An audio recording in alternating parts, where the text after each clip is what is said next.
last night I lost all my patience.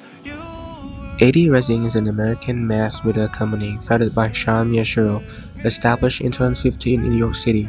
Sean described this as a hybrid management, record label, video productions, and marketing company.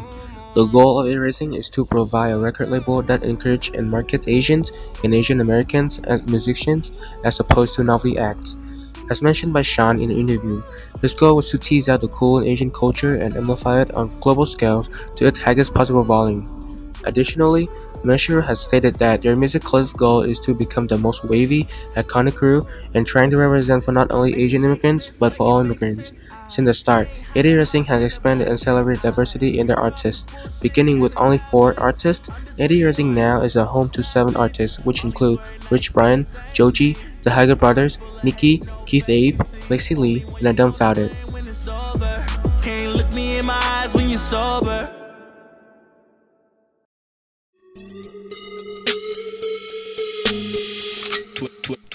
Originally going by the name Rich Chiga, Indonesia native Brian Emanuel quickly changed his name to Rich Brian upon learning the racially derogatory history of his previous name's origin.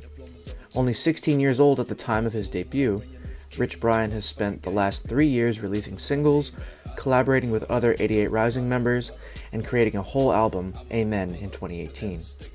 While growing up in his hometown of Jakarta, Emanuel learned English from the internet. Anything from music videos, digital reviews, and movies.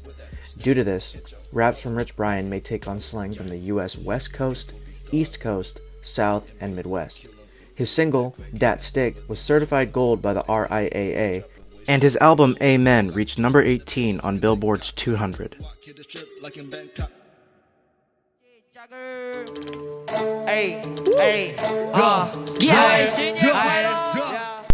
Originating from Chengdu, China, members Mazwei, DZ No, Sai P, and Mello debuted in 2016 under 88RISING with their song Black Cab.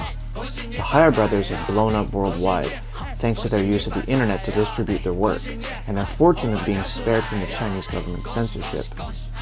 In China, members have used their fame to acquire certain roles in advertising.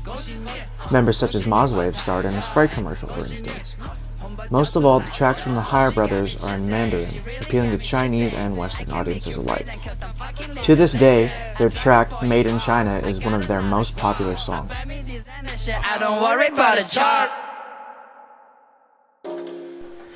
George Miller was born on September 18, 1992 in Osaka, Japan.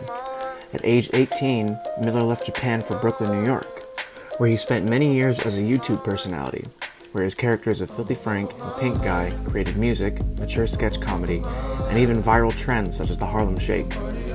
In 2017, Miller retired from his 6-year-long YouTube efforts in order to pursue a career in music, under the name Joji. While always a pet project of his, Joji music really took off for Miller under 88RISING, where he debuted 3 songs and had his first live performance as Joji in 2017. His album, Ballads 1, reached number 1 on Billboard's top R&B and hip-hop chart in November of 2018.